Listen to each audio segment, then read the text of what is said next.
Let M and N be two lines in a plane. A third line L that intersect each of M and N at different points is called transversal M and N. For example, in the figure, there are two parallel lines. Line L is a transversal of M and N.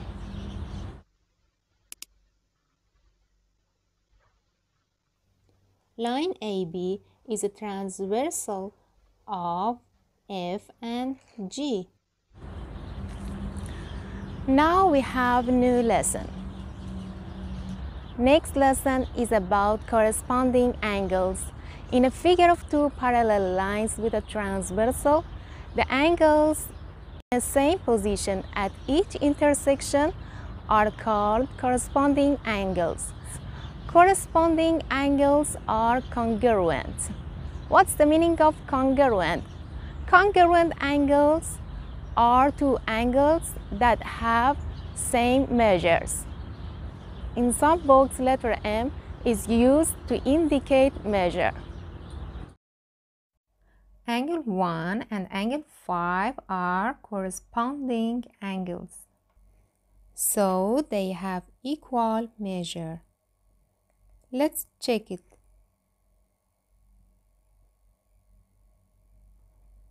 Wow! Measure of angle 1 equals measure of angle 5 equals 54.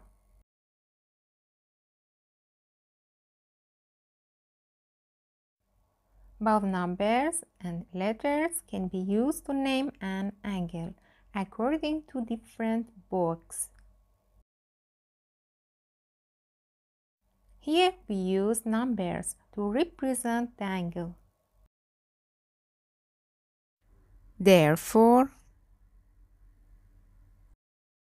angle 1 equals angle 5, angle 2 equals angle 6, angle 3 equals angle 7, angle 4 equals angle 8. We have some question. For example, in the figure, measure of angle 1 equals 35, so measure of angle 5 is 35 too, because angle 1 and angle 5 are corresponding angles.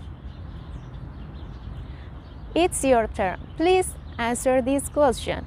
The measure of angle 2 equals 116. Find the measure of angle 6.